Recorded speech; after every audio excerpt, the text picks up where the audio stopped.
In this lesson, we're going to begin blocking in our sketch for our 2D avatar based off of a photo reference. So let's go ahead and get started. So what is an avatar? Well, an avatar is basically a graphical representation of a user's alter ego or character.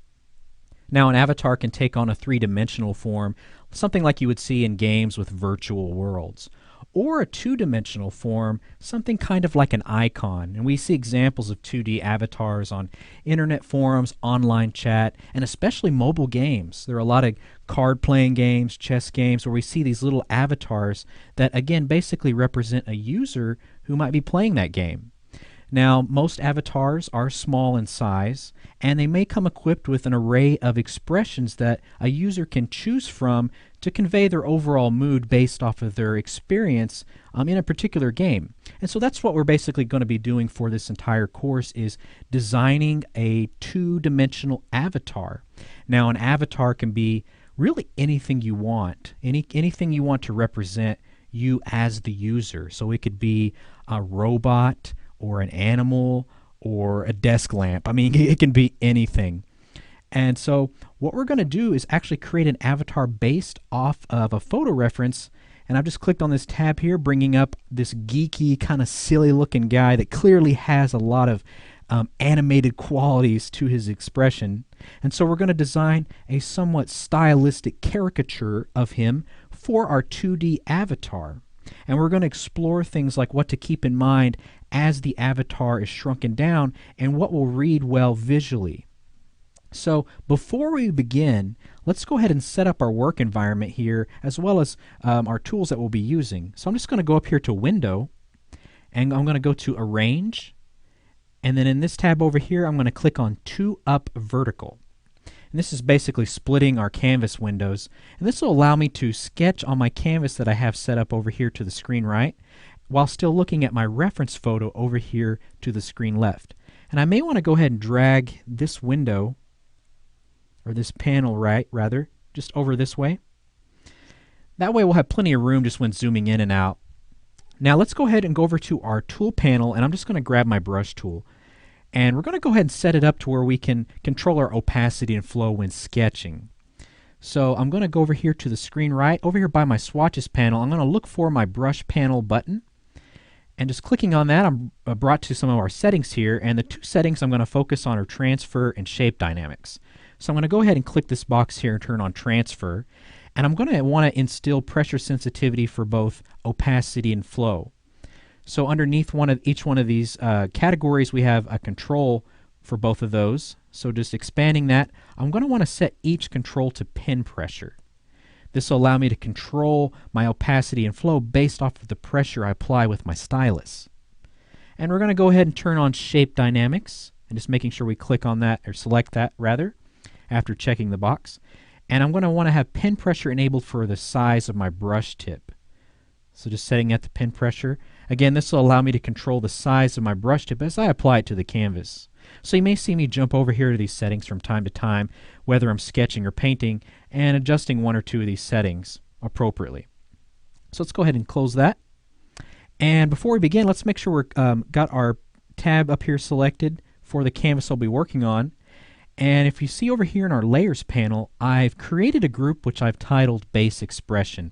And this is where we're going to basically be fleshing out our main expression for our avatar based off of our photo reference. So most avatars have an initial expression, kind of a primary expression that they'll start out with that the user may want to use, and then there'll be some additional expressions that they may want to cycle through, just different moods they may want to present. So let's go ahead and expand this group, and we can see that I've also added a layer within this group, which I've titled Sketch Blocking. So this is where we'll begin just blocking out our sketch for our goofy looking guy over here. So I'm kind of seeing this guy as an overall shape right now. I'm just looking at his head, and it reminds me very much of a light bulb.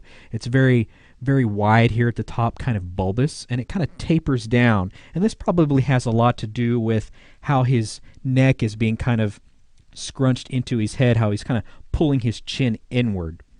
So we definitely want to play his overall head shape up quite a bit.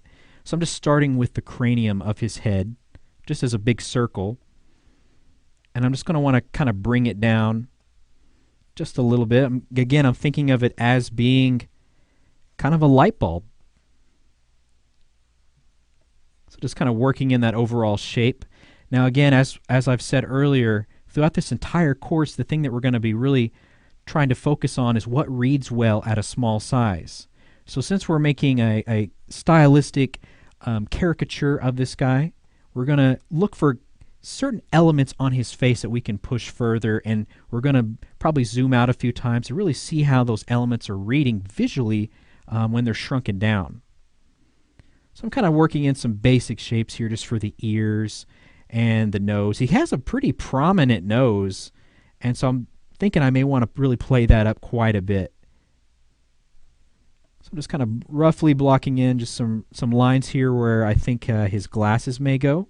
He has some pretty large glasses, so that'll definitely be a feature that I want to push when designing this guy.